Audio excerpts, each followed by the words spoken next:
Are you ready to take your business to the next level? Every day there are countless books and articles that are published offering the key on how to make your business a success. It's easy to feel overwhelmed trying to keep up and run your business. That's why Deb Creer created the Business Power Hour. Keep up on the latest trends, best practices, and techniques for how to make your business a success. Let the Business Power Hour do the heavy work for you. Good morning. Good morning. I am Deb Creer, and I am passionate about giving professionals the tools that they need to make themselves and their businesses as successful as possible. We've all heard it. We know the saying that the thing people fear most is speaking in public. I don't know if that's really quite it anymore, but it really doesn't matter if you are speaking to a small group of people or on a grand stage. I think it is something that can bring fear and trepidation to many people. And so I am so delighted to be talking with my guest today because she's an expert in this.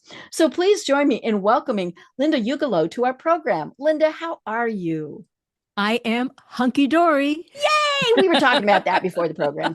And yeah, don't say fine. I make faces if somebody says fine, right? So see, you're going to get stuck on that. You're going to tell other people hunky-dory. I am. I can feel it already. I feel the wave. I know. So let me tell folks just a little bit about you, and then we'll jump into this. So Linda Ugelow is a speaking confidence coach, podcast host, and author of the book, Delight in the Limelight, Overcome Your Fear of Being Seen and Realize Your Dreams. And she hosts a podcast of the same name.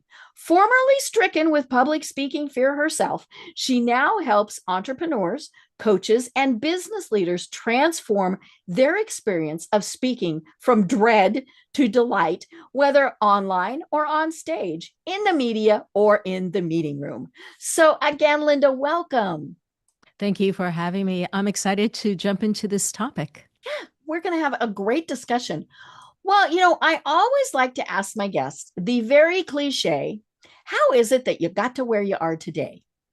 Yes, it is a very unusual, surprising occurrence for myself. Okay. I would never have expected that this would be something I would remotely be interested in doing. In fact, all I ever wanted to do growing up was dance. Okay. And I joined a women's world music group, and I hadn't had a musical background, but as an adult, I learned. I took voice lessons every single week. I learned to play the bass and percussion.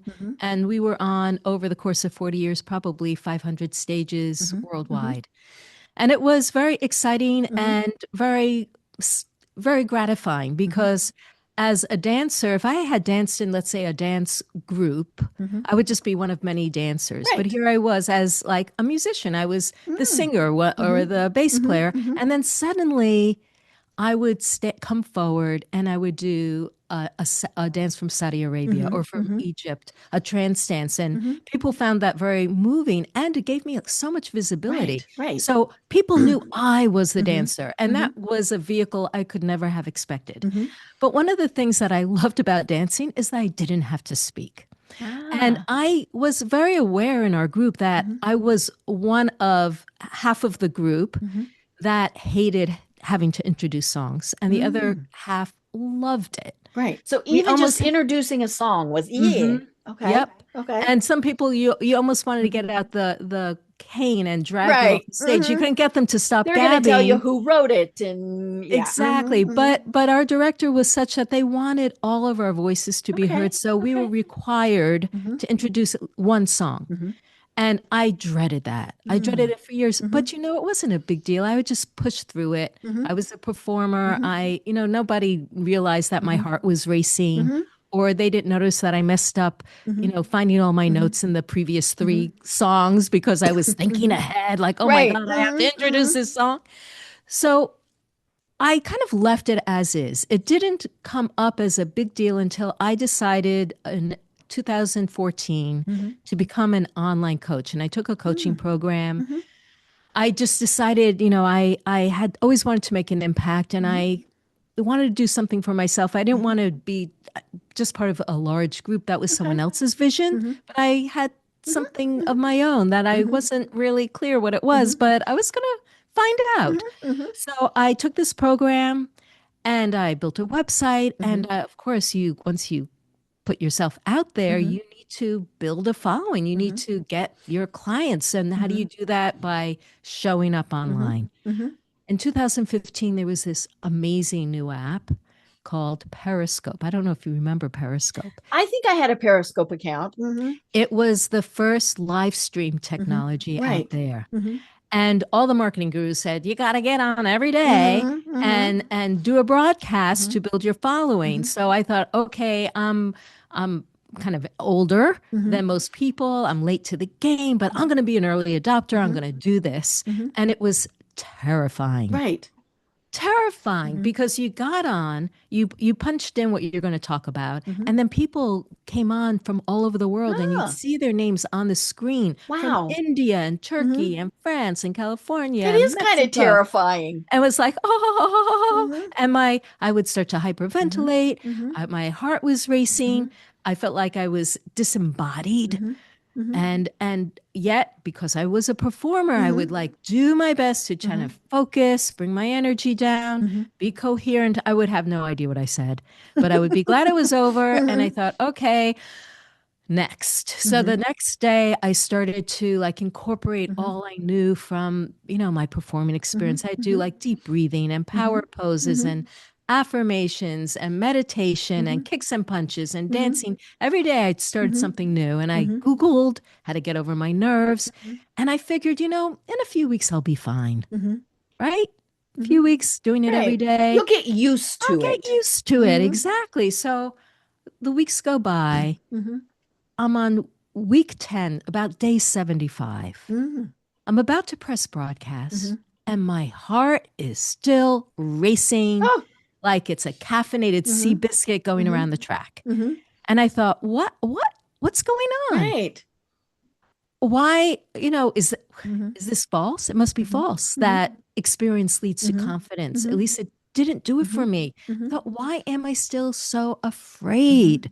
What is going on? What is this fear? And I closed my eyes and I asked, what is this fear trying to say? And what came back was, you're going to be attacked. And all of a sudden, I had memories of being a kid, being attacked by my sisters. They would kick me in the shins. They'd say, shut up, stupid. When? Anytime mom put me in the center of attention. Anytime mom put me on the pedestal and said, Linda's such a good girl. What's wrong with you? Why can't you be more like Linda? Yikes. Exactly. And I would like, no, mom, don't say that, because I knew I was going to get attacked. And then it hit me, duh.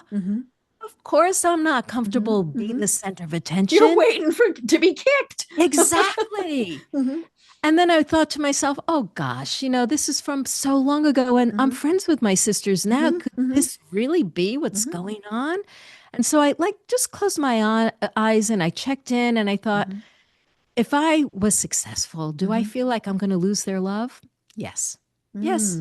I really felt like if I let myself shine, I would lose my sister's love. Right. Because that was the way you felt when you were young. That's how I felt when I was young. And then suddenly I thought, oh, maybe that's what this fear of speaking is about. It's not about what's going on now. It's about what happened in the past. Right.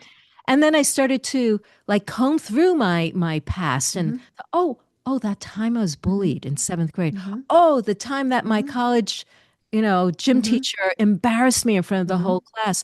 Oh, the time that girl, punched me in the gut. I mean, the things that my father said to me, the things my mom said to me, all the comments I could recall where I felt diminished, where I felt foolish, embarrassed, ridiculed, rejected.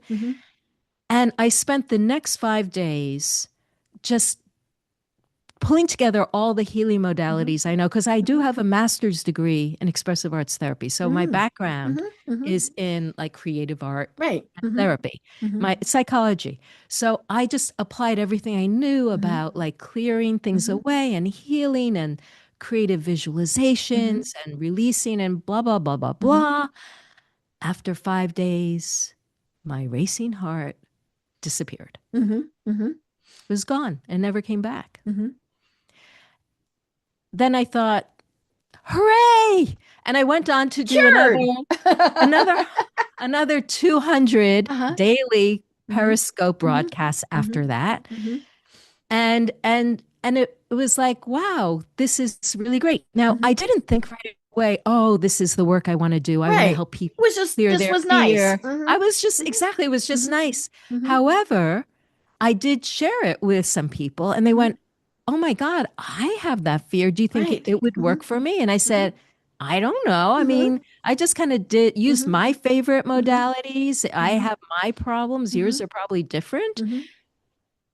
but we tried it out and it worked. Mm-hmm. And this was just for on camera. Mm-hmm. I helped a bunch of people get comfortable on camera. Right. Then someone came to me and they said, I'm not interested in being on camera, but I want to speak in front of audiences. I want to When do a TED Talk. I want to speak at conferences. Mm-hmm. Mm-hmm. Can you help me? And I said, Mm-hmm. I don't know, but let's try. Right. And it worked. Seems to be the same principle. It was the same principle. And then I thought, oh, geez, first of all, is this really what I want to focus on? Mm-hmm. Mm-hmm. Is this going to like capture my interest for a good amount of time? Right. And so I decided to test it out by Mm-hmm. offering a group program. Okay. And in preparation for that group Mm-hmm. program, I started to write blog posts and emails Mm-hmm. and dive deeper. And all of a sudden I realized, wow, not only do I feel passionate about this, but I have so much to say about it Mm-hmm. because this has been a lifelong struggle for me. Mm-hmm.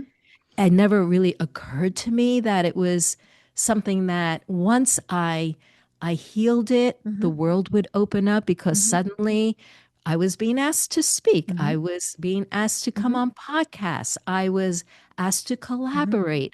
People needed this. And I thought, this is what I've been waiting for. This kind of, I guess, gift of being able to contribute to people's lives in a meaningful way. So that's how I got into it. I love that, and oh, so many questions. Because, first of all, most people, many people don't even find their passion in life. They just do whatever, and that's fine. But yeah, I love that you found this, and and it is, as I said in the intro, whether it's talking to one person or talking to, you're doing a TED presentation or bigger. I think so many people have messages that are important, but they are terrified about getting them out there. And now that we're using Zoom, like we sneeze, it is still fearful for a lot of people. Absolutely. One of the people I've interviewed several times is an introvert herself, and she works with introverts to make them more comfortable. And I asked her, I said, so isn't it easier that you're on camera? And she said, no, because they're still staring at me. And so a lot of times she said, that's where you will find the introverts. They've turned their camera off. They're there, they're still participating, they're still doing whatever, but they don't want to be the talking head. And I try to remember that when I'm doing things that are bigger presentations, is maybe they're eating their lunch, that's okay too, or maybe they're just more comfortable with their camera off. It doesn't quite work that way doing the podcast, but yeah, it's something. But I love that it is, we got to find that root cause, because we all have it.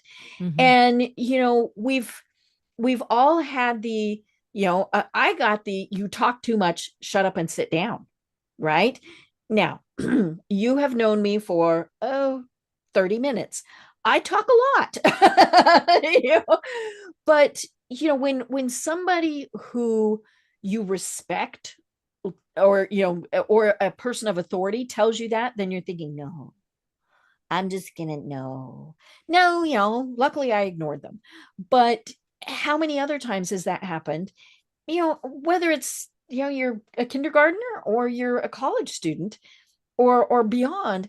And, and then you're just thinking, okay, I'm not gonna put myself out there. I don't want to be, as you were saying, ridiculed, laughed at, made fun of. all of those things. And so I love that this is how you help people, is because we can look back at that and go, okay, that person was an idiot. They never should have told me that, or maybe I needed to tone it back, but yeah, it doesn't have to be the driving factor of my life now. Right, right. And it's interesting. Sometimes it could be enough for someone to just recognize where it comes Mm-hmm, from. mm-hmm, But so many people come to me and they say, I know where it comes from. I mm-hmm. just can't let go of Right. it. That little voice is still there going, shh. Yes. Or it's not, it can be the voice, but it's also just the body feels like Mm-hmm, it takes mm-hmm. over. Right. And Right. Mm-hmm, they can't mm-hmm, control the shaking mm-hmm, hands or mm-hmm. the blush that Right. rises. And Mm-hmm, then they feel, oh God, mm-hmm, everybody mm-hmm, sees. And mm-hmm. then they feel Right. mortified. And then Mm-hmm. it And just then evolves. yeah, yeah. Hmm. And I think having adrenaline is not a bad thing. Because it does kind of get us hyped up and ready to go. We don't Well, want to yes, go they out. say Mhm, the thing mhm. is a little bit Yes, yeah. focuses your Mhm. mind. Right. Mhm, That's the good mhm, part about mhm, that feeling of uncertainty that mhm, creates a little mhm, mhm. adrenaline. But Right. I use the metaphor of salt. When Ah. you cook with salt, a Mhm, little bit mhm. makes the dish tasty, Yes. but too Mhm, much ruins it. mhm. And Right. it's the same thing with Mhm, adrenaline or mhm, cortisol. A little mhm, bit can sharpen your mhm. mind, but too much sends you Right. into panic. Right. And it's a real fine line. I Hmm. mean, you can be feeling just fine. And I remember, so I was a performer through much of high school and college, and I wore glasses and I did not wear contacts. So, as you can imagine, when you're on stage, you take your glasses off, right? Because they don't want them reflecting. So for many years, there was never an audience. I could hear them, but I couldn't see them. Well, then I got contacts, and I New was like, world. and of course, not only that, there was the cute boy that I liked in the front row. Yes. Nope. Everything I had learned gone out of my head. I Yes, mean, yes. just That's such a great example because it oftentimes we are concerned about not everybody, Mhm. but certain people, Right, right. what a certain person Mhm. thinks. Right. And it could be someone who's in the audience, Mhm. or it could be someone from our Mhm. past. Right. It could be like the parent that you could Mhm. never please, you Mhm. were never Mhm. good enough. Right. And that's something that comes out actually Mhm. with imposter syndrome. Mhm. Mhm. So people often have come to me with imposter Mhm. syndrome as well. Mhm. And what I understood from working with a number of these Mhm. people is that it's basically the same thing. Mhm. It's just that there's certain conditions from our Mhm. past that create this feeling Mhm. of being a fraud, Mhm. that no matter how many awards we get, Mhm. we'll never be good enough. Right. And this unpleasable parent or Mhm. person in your Mhm. life Mhm. is one of them. Someone Mhm. who you looked up to and that Mhm. you want the Right. external Mhm. validation from, Mhm. that was never going to Right. happen, is going to create this Mhm. feeling of no matter what I do, Mhm. I shouldn't even belong here Mhm. because I'm not Mhm. good enough. Right. And the funny thing is, I'm assuming that in many cases that never really happened. I mean, they didn't tell you you're not good enough. Why are Oh, you doing sometimes that? it did. It did, Sometimes it but did. we put it in our head, Yeah. right? I had We a thought they were going client. to say that. Yes, it's Mhm, true. A lot, mhm, you're right. A mhm, lot of times we mhm. make the conclusion. Yes. Mhm, Sometimes it is stated outright. mhm. I had a client whose parents actually said, God punished us when they gave you to us. Oh. What did we do to deserve such a terrible person? She was someone who was getting straight A's. Oh. Mhm, mhm, And she was obviously one of the people who I worked with who had mhm, imposter mhm. syndrome Right, because no because matter she what was she never good did, enough. Mhm, she was good enough for mhm, like a 20-minute mhm, interval when she brought mhm, home an award. mhm, And then it was back to like bashing. And mhm. who knows what was going on in these people's Right. mind that Did they they were, think they were building her up somehow or protecting her? I I think think a that lot they of were times we got wounded. protecting. Mhm. They Yeah. were wounded Hmm. themselves in Hmm. some Yes. way. Hmm. And this is what I Hmm. believe is that if people could do better, they would Hmm. have done better, but Hmm. they couldn't Right. because of their own Hmm. wounds, because Hmm. of their Hmm. lack of Hmm. resources. And it's really up to us to Hmm. take over the Hmm. baton once we're Hmm. adults. It's like Hmm. we can't rely on those people Hmm. from the past Right. to have been any Hmm. different than they were Hmm. Right. because they couldn't. Yeah. Yeah. My father And couldn't be different. yeah. My mom couldn't be Hmm. different. My Hmm. sisters, we all Hmm. played the roles that Hmm. we Hmm. felt like we needed to Right. play. Right. And of course our parents have a profound effect on us. It's interesting so I lost my mom about a year and a half ago, and she and I did not get along because partially she was very critical of me. I was the straight A student. I was, this, the, that, the, all of those things, got all the awards, but it was never good enough. And it was so interesting because at her funeral, many people came up to me. Now I'm an only child. They came up to me and said how proud my mother had been of me. And I thought, why the heck couldn't she tell me that herself? And and I mean, it did reach the point where I was like, okay, I'm not going to please her, so I'm not going to try, and so I don't know if she thought that, if you gave praise, it would go to my head, right? Or, by not telling me, it would keep me working harder, all of those things. But yeah, it was very interesting that people just totally, unasked came up and said how proud she was. And I thought, oh, okay. I mean, it did make me feel good, but Well, yeah, and you know what, Deb? I hope that now that she is who knows where we mhm, go, mhm, but I hope now you can receive mhm. that part of her that she was unable Yeah, to express. yeah, and I do know that she was wounded. We've talked about that with family members, never quite knew why. But there was something. And so, which I think is why it stopped bothering me. But I tell you what, as a kid, it was just devastating, right? And I think the other thing is that it happens to so many people. I remember an interview that I heard one time with Barbara Streisand, the beloved Barbara Streisand, right? And she said that she has such stage fright and still does, that before every performance, she's backstage throwing up because, it's just, and I mean, you can't, in my humble opinion, you can't get better than Barbara Streisand, right?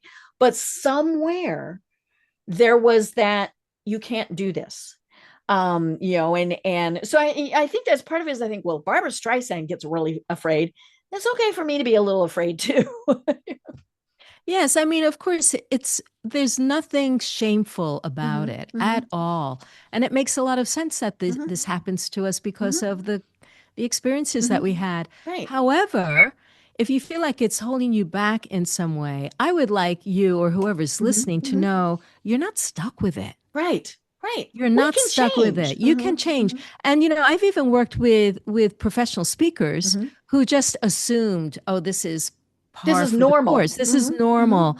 And nobody knows that they're afraid because they're really Mhm. good on stage. They're Right. good Mhm, performers. mhm, And people, in fact, I hired one of them. mhm, Tamsin Webster is mhm, someone who I saw speak on a stage. mhm, I thought, wow, she's amazing. mhm, mhm, I need her in my court. mhm, When I was formulating my ideas for my mhm, framework, and mhm, my inner freedom framework is what I mhm, call it now, but she helped me formulate that. mhm, And I hired her because mhm, she was just smashed it on mhm, stage, mhm, and she was talking about what I needed. And while we're working together, and we worked for a year together, mhm, I think maybe it was month 6 or 7. She mhm. said, Linda, I'm taking notes because you're talking about me. I went, what? You? You? Yeah. Mhm, And she said, "Oh my God, yeah." She was the producer at the time of Cambridge, Massachusetts mhm, TEDx, which mhm, is the was I think the longest standing mhm, TEDx mhm. in the country, or Right. one of them, Mhm, and mhm, a big one of the mhm, big ones. And she said, "Oh my God, you won't believe how I feel when I walk out on stage mhm, just to introduce the event." mhm, mhm, And I said, "Well, when we finish up here, maybe you want to hire me to help." mhm, And so mhm, that's what we mhm. did. And Right. she talked about me in her book. I Mhm, talked about her in my mhm, book. But one of the mhm, most gratifying things is when I got an email from her. I think we had 5 sessions mhm, together. I got an email from her. She said, I just gave a keynote totally mhm, new. I had so much fun, mhm, no mhm, nervousness at all. mhm. I nailed it. And, Oh, she was just so mhm, thrilled. mhm, Like, I don't have to mhm. suffer silently Right. inside anymore Mhm, mhm, because you may have a message, mhm, you may have impact, but mhm, why should you martyr mhm, your well being? mhm, Why should you martyr, mhm. especially when speaking is our human design? It's Right. supposed to We're feel good. social. Mhm, Are social. mhm, We are born to mhm, speak, and we mhm, are uncomfortable speaking. We mhm, become uncomfortable not because it's so hard. I mean, every child mhm, loves learning mhm, to speak. mhm, It's not until we're conditioned, until mhm, we're our behavior is shaped in order to please or be compliant to Right. others, that we lose this confidence. Right. So I want people to feel like, I don't want people to suffer. Right. I don't want people to just get on stage and do the thing. I don't want them to even just get on stage and be great. I want them to get on stage and delight in the limelight, which is the name of my book. Right. You should be delighted to be with your audience, not because you're a better person, but because you have a better experience of life. Right. Well, and let's be honest, the talk that you give when you are terrified, even though it might be fabulous, is going to be very different than the exact same talk that you might give when you're delighted, right? Yeah. We see those people, well, like they like it up there, and so that's the thing is you're going to be bringing your message differently to people. Absolutely. You're so right. Because, when you are half managing your symptoms, like, oh, I've got to control my shaking hands, or my voice is wavering, or my throat's tightening up, or my mouth is dry, then you're distracted. Right. And you have less capacity to focus on the things that you're going to say. Unfortunately, the worst thing is that when you go into a state of fight, flight, or freeze, you lose some access to your prefrontal cortex. And that's exactly the time that you want your brain to be working, it kind of goes offline. And so you are struggling in so many ways that you don't need to. Now, of course, if you are, let's say, a very prepared public speaker and you've over rehearsed and it's like you know it by heart, you can compensate for that because you got the muscle memory. Right. You have all the reps in. But unless that's you, then you're going to really be at a disadvantage in terms of how well you perform, how well you're able to really impart your message. As you say, it's going to be a very different message. You're not going to be sharing your enthusiasm the same way, your passion. You're not going to connect with the audience in the same way.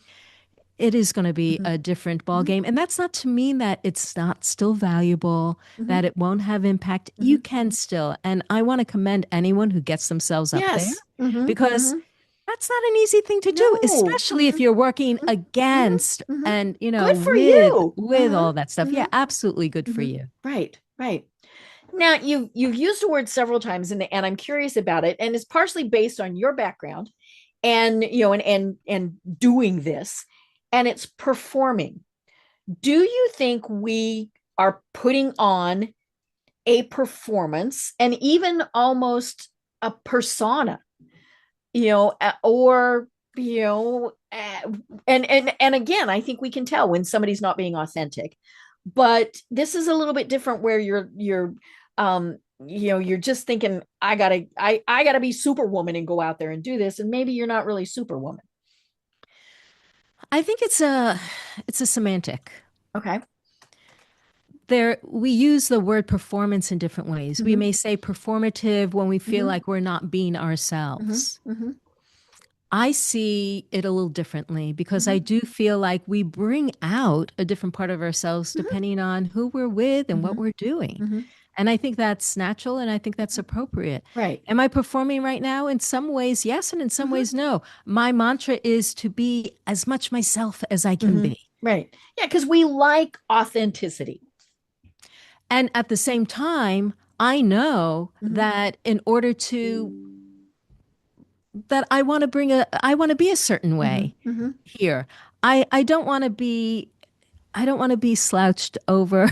Right. Like I would be looking at my computer screen. That's not the Linda that I want to bring here. I want to bring somebody who has, passion and energy and interest, and that I feel that in my whole body and I speak with my whole body. Whereas if I'm lying on the couch chatting with my husband, I may bring something else. Right. But they're both you. But they're both me. And if I don't have a pet, but I know this with people who do, they're different with their pets. They're different with their kids. You speak with different voices like, hello, sweetie pie. Right. So we may not say that to one another. Are we performing for our pets? No. It's just that we are multidimensional. Yeah, and we have different roles. You Mm-hmm. know, we're one way when we're at work. We're one way when we're working out. We're one, you know, and it is all the same person.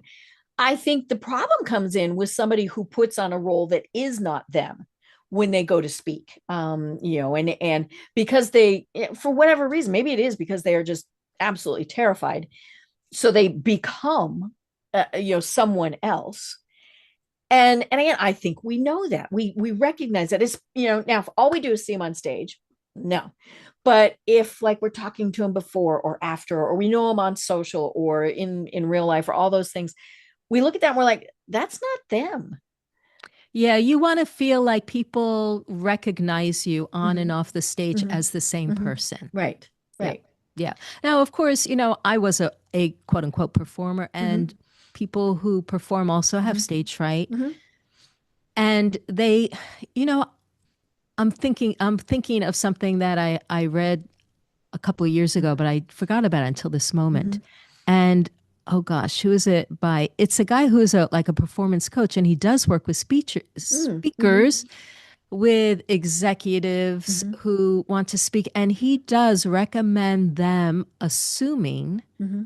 a, what is it called when you, like how Beyonce became Sasha, like Oh a, yeah. what is it called, a persona, Persona. Yeah. a persona Mm-hmm. that Mm-hmm. that's not your Mm-hmm. own, that helps you step Mm-hmm. into a part of yourself. Mm-hmm. I mean, it is you. It Right. is Mm-hmm. you. Mm-hmm. But somehow thinking about, let's say, a superhero Mm-hmm. or whatever Mm-hmm. allows you to step into, or gives you permission Mm-hmm.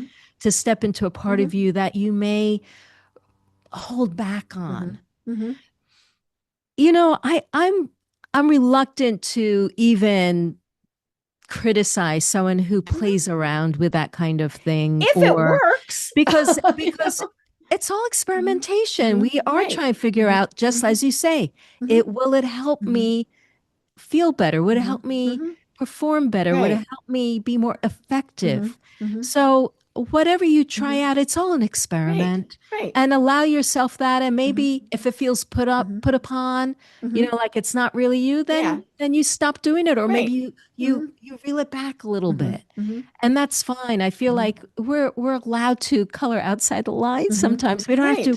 Right. Mm-hmm. This is one of the things that I think gets in the Mm-hmm. way. We worry about being Mm-hmm. perfect, Right. about doing it Mm-hmm. right. We don't have to. Mm-hmm. We don't have to Mm-hmm. be worried. We don't Mm-hmm. have to do it right. We Mm-hmm. can be just experimental, try things out, and then reflect Mm-hmm. upon it. Right. That's really Mm-hmm. important. Mm-hmm. Reflect on it Mm-hmm. and think, how did that feel? Mm-hmm. How Mm-hmm. did that work Right. out? Mm-hmm. Well, and you know, it's not only that we're thinking, oh my God, we have to be perfect. We're also thinking the exact opposite. What happens if something goes wrong? You know, what if I make a mistake? What if, what if, and there's, things that I do and then things that happen, right? Like I gave a presentation one time and somebody dropped an entire tray of glasses. you know you acknowledge it. I mean, that's the thing. Everybody, oh, and we clapped, right? Poor Right, person, right, right. right? But yeah, not only do we think we have to be perfect, we're absolutely terrified that we're going to screw up. Or that something around us is going to Mm-hmm. go wrong. Mm-hmm. And Mm-hmm. that's such a great point to make. And I think that does cause a lot of Mm-hmm. anxiety Mm-hmm.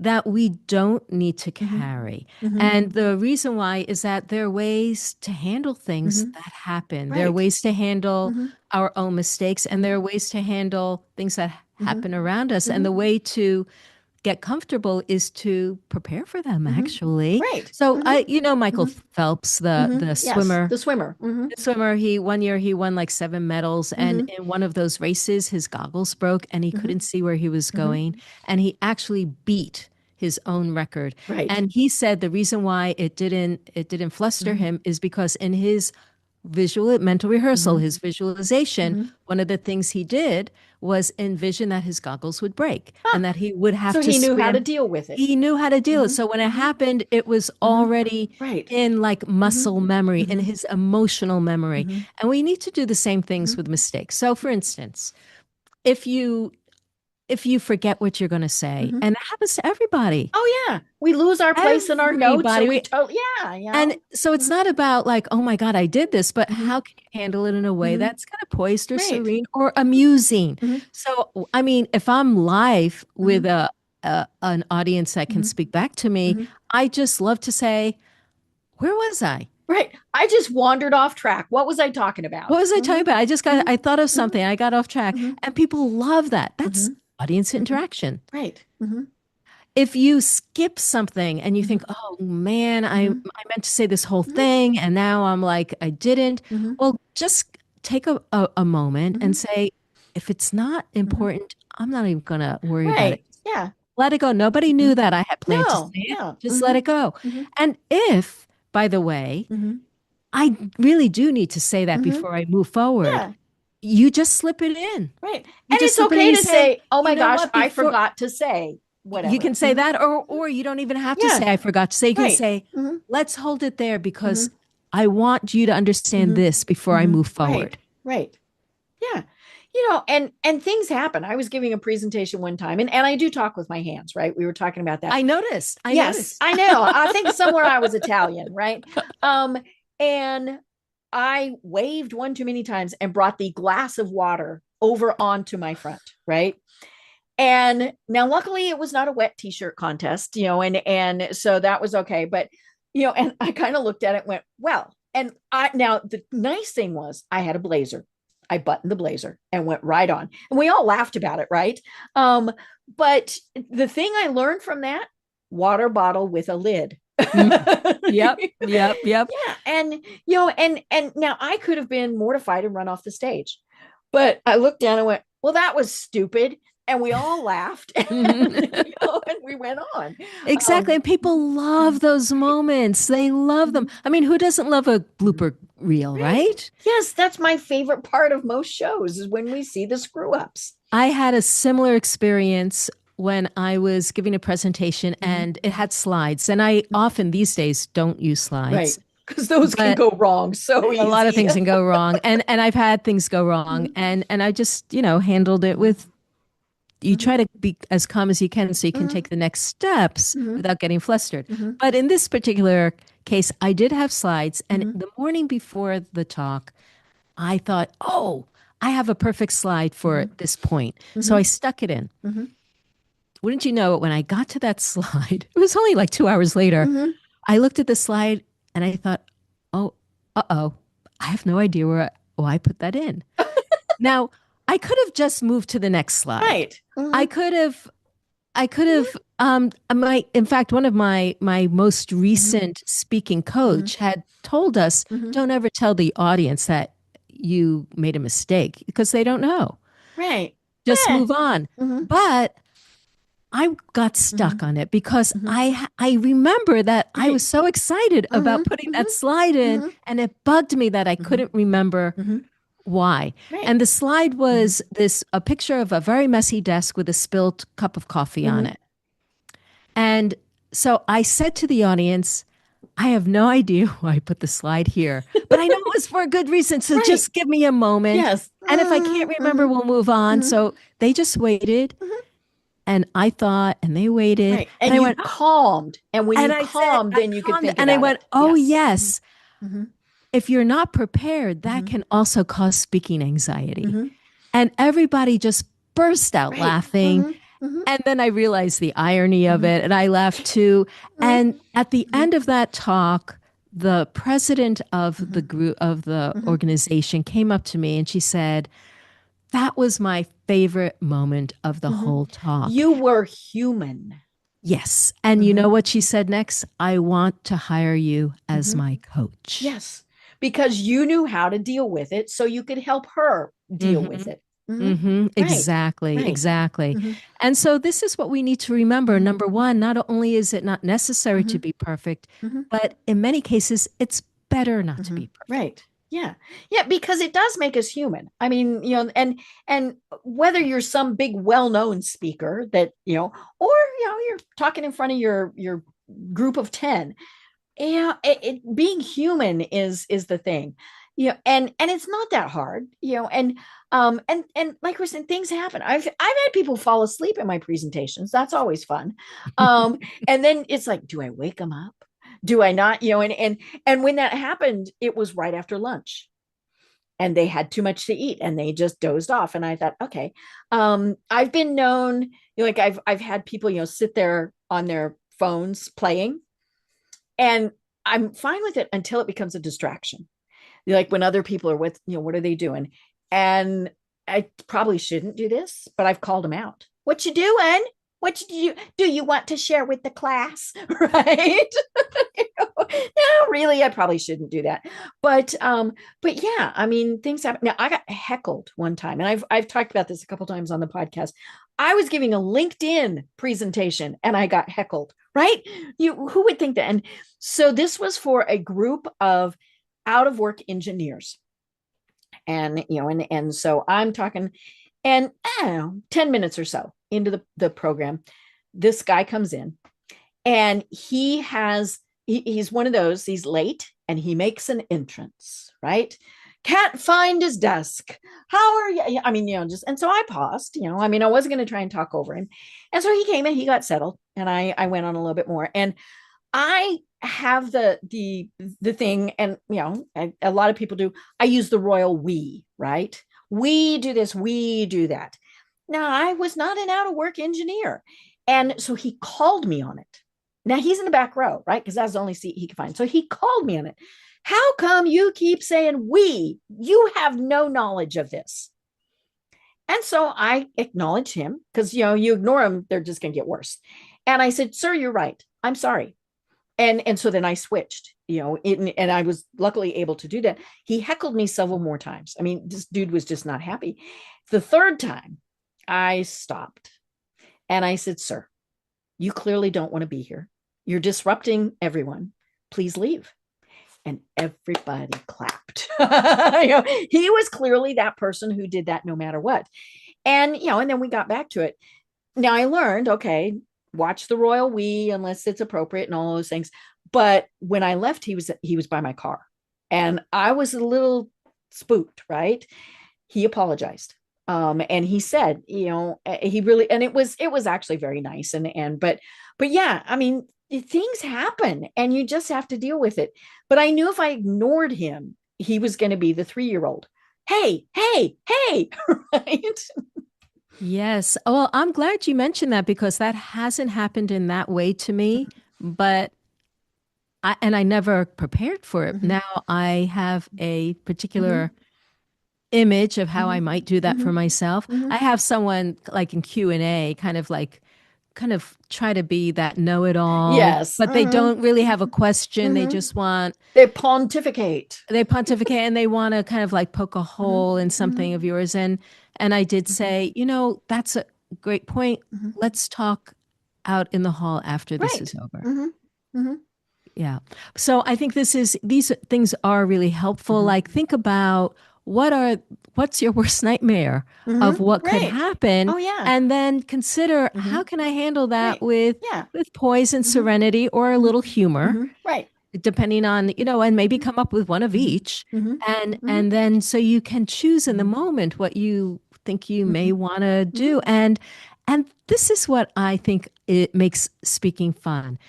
You can't try it out. No. Except in the moment. So what I like to tell people, and I tell my clients this, but I have this in one of the courses called the Speaker Preparation Green Room.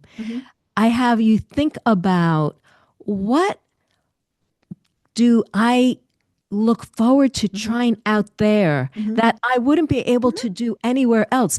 For instance, it could be, I want to be able to look in people's eyes more. Okay. Or I want to be able to feel like my voice is more flexible and more dynamic.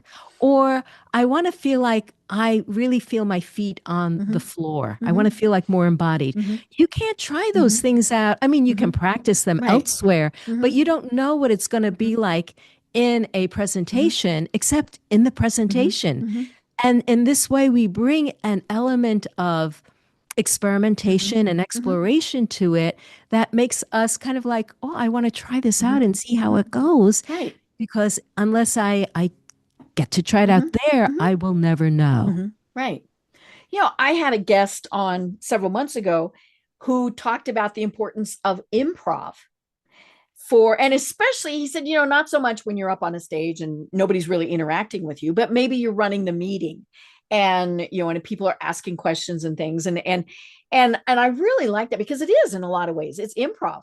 How are you going to react to what happens? Yes. It was very, because you don't think of that, right? I mean, we think improv and we're like Saturday Night Live or the Comedy Club or whatever, but I think it is a good business skill. Oh, absolutely. In fact, one of the modules of my Delight in the Limelight Accelerator that I'm just finishing up a year Mm-hmm. right now is called Think on Your Feet. And Mm-hmm. every Monday we do different kinds Right. of Mm-hmm. prompts Mm-hmm. where you're creating something Mm-hmm. from a structure or Mm-hmm. from nothing Mm-hmm. even. And then every time someone Mm-hmm. speaks, you're also giving what I call mirrored reflections. These Mm-hmm. are like positive things, what you Mm-hmm. liked and Mm-hmm. appreciate, what's strong, what's Mm-hmm. working. I'm Mm-hmm. I'm not at all into criticism. I feel like Right. Oh, we're your healing voice was right. we're Mm-hmm. healing from Mm-hmm. that. We only Yes. want to hear Mm-hmm. what Mm-hmm. the stuff so that we Mm-hmm. can build Mm-hmm. upon. Right. But what people Mm-hmm. realize now in my class is that Mm-hmm. anytime we open our mouths, we're Mm-hmm. basically improvising. Right. Mm-hmm. We are improvising from morning to Mm-hmm. night. Mm-hmm. Pretty much everything that comes out of our mouth Mm-hmm. is improv. Mm-hmm. And when you realize that, you can start to play with it Mm-hmm. more, especially Mm-hmm. when you understand different kinds of Mm-hmm. elements Mm-hmm. Mm-hmm. of storytelling, Mm-hmm. elements of using your voice, Mm-hmm. elements of letting yourself wonder about little concepts and then just leaving them hanging there. Mm-hmm. Like you don't have, I have to tell you an embarrassing experience I had. My very first podcast that I was on, Mm-hmm.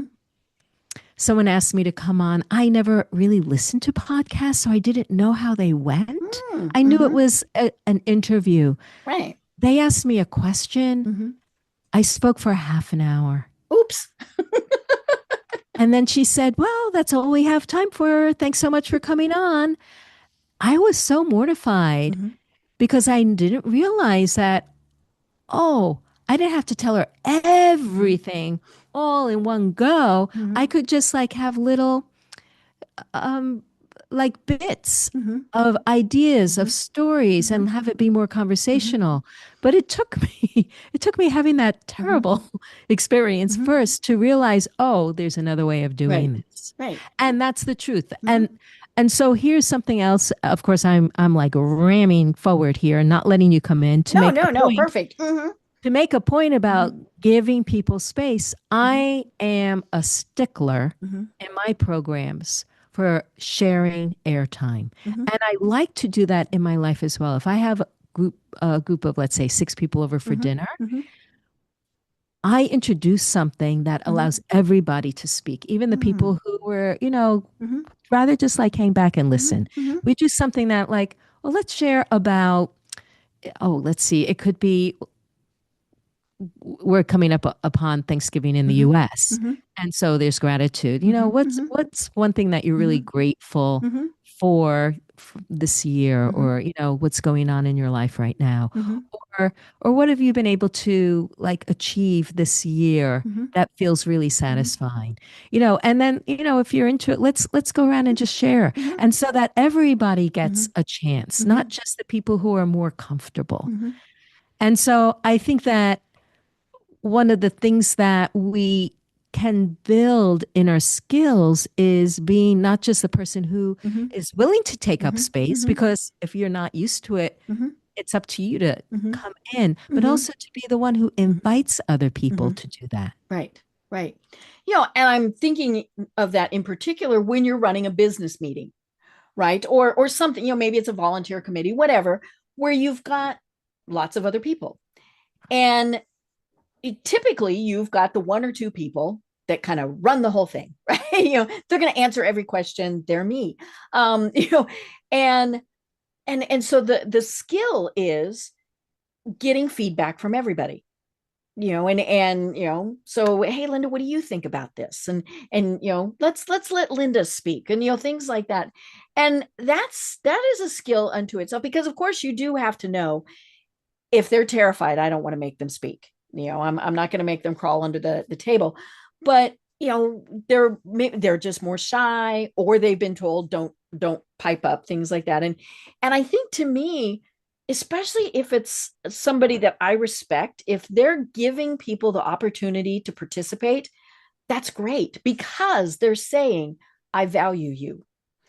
And that's a big skill because there are the people, like me, who sometimes will just talk too much. Because it's easy. Mm-hmm. It's Mm-hmm. easy. Yeah. Right. Yeah. I definitely have, for somebody who hardly spoke at all until Mm-hmm. I was like 20, Mm-hmm. I definitely spilled over on the other side for a Mm-hmm. while Mm-hmm. because it was like I found my voice and I Mm-hmm. wanted to use Mm-hmm. it. And Mm-hmm. then I needed to reel it back Right. in. But I feel like because my value is about like sharing airtime and giving Mm-hmm. everyone space if they Mm-hmm. want it, or even if they Mm-hmm. don't sometimes, Mm-hmm. that it helps me Mm-hmm. to modulate that. And Mm-hmm. also I am a very curious person. I Mm-hmm. mean, as a coach, I'm Mm-hmm. always asking Right. questions. I do a Mm-hmm. lot of listening. I Mm-hmm. hold space for Mm-hmm. people. Mm-hmm. So that is a place that I do enjoy being in. Mm-hmm. I like inviting Mm-hmm. other people to Mm-hmm. reflect on their Mm-hmm. experiences. I even do that with taxi drivers. Mm-hmm. Right, right. Even if it's just, what do you love about the city today, or whatever. Yeah. And Or giving. especially there's so many Mm-hmm. Mm-hmm. foreigners, and I Right. want to Mm-hmm. know about their country Mm-hmm. and what they Mm-hmm. did there and Mm-hmm. where's everyone else in their Mm-hmm. family Mm-hmm. and Mm-hmm. what do they think? And Right. well, yeah. Yeah. And if you get 1 and 2 word answers, then it's the clue. Okay, they really don't want to talk. Yeah. Yeah. But more than likely, they're not used to anybody asking. So then they think nobody cares. And that comes back to, how can we help others? I mean, that really is the thing, by letting people know we do care about them. Yes. Yes. Yes, I feel like, so in my book, I mentioned the inner freedom Mm-hmm. framework. The first Mm-hmm. part is reveal and heal. We Mm-hmm. started with that, Yes. like Mm-hmm. Mm-hmm. uncovering the Mm-hmm. experiences that Mm-hmm. led us to believe it's not Mm-hmm. safe Mm-hmm. and finding ways to heal it. That's Mm-hmm. like chapters 4 and 5. Mm-hmm. And then I go into uh, self-criticism and how to create safe Mm-hmm. space. Mm-hmm. And we can create safer Mm-hmm. spaces, not just for ourselves, but for each other. Mm-hmm. And that is when we reflect back Mm-hmm. things that we like and appreciate Mm-hmm. about other people. That when someone says something, we go, oh, wow, that's a really Mm-hmm. interesting thing. I never Mm-hmm. thought about it that Mm-hmm. way. That we think, oh, that's just Mm-hmm. a simple comment. Mm-hmm. That can mean so much. Mm-hmm.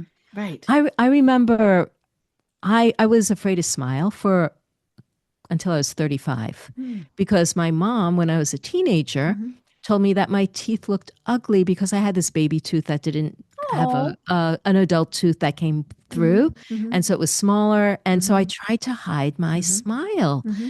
And then finally, someone said, Linda, you got a great smile. Just let yourself smile. Mm-hmm. Oh my God, that changed my Mm-hmm. world. Right. Changed my Mm-hmm. world. Mm-hmm. Thank you, Anne. I Mm-hmm. mean, it was such a beautiful Mm-hmm. experience, and we can Mm-hmm. be that way for one Mm-hmm. another. Mm-hmm. Let each other know Right. what you appreciate Mm-hmm. about their essence, about their Mm-hmm. energy, Mm-hmm. about what they bring to Right. you. Right. Mm-hmm. And you don't have to do it constantly, but Mm-mm. think about how you Mm-hmm. can show up for Mm-hmm. each other Mm-hmm. that way, and then you'll find out that people Mm-hmm. start doing it for you Mm-hmm. too. Right. Right. Yeah. And maybe it is just the person in the grocery store or whatever. I talk about this a lot. Maybe you're the only person that smiled at him all day. Or, you might have said, oh my gosh, for people who are listening, Linda has this beautiful turquoise multicolor scarf. Just think if you're somewhere and you're kind of, ugh, ugh, and somebody looks at you and says, you have the most beautiful scarf. Your day goes ping, right?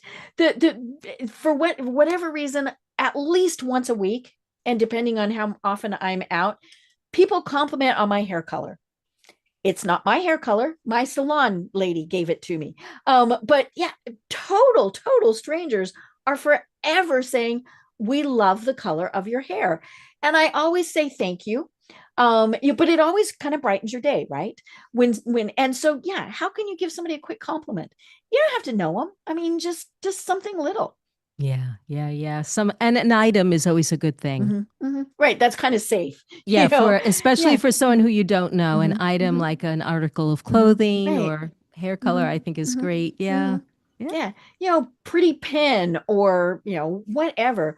And it's funny because I think women obviously are going to do that more than men, but it's okay, men, you can do it too. It's all right. Just don't get icky with it. Really? And that's all right. I won't tell you have a nice tush.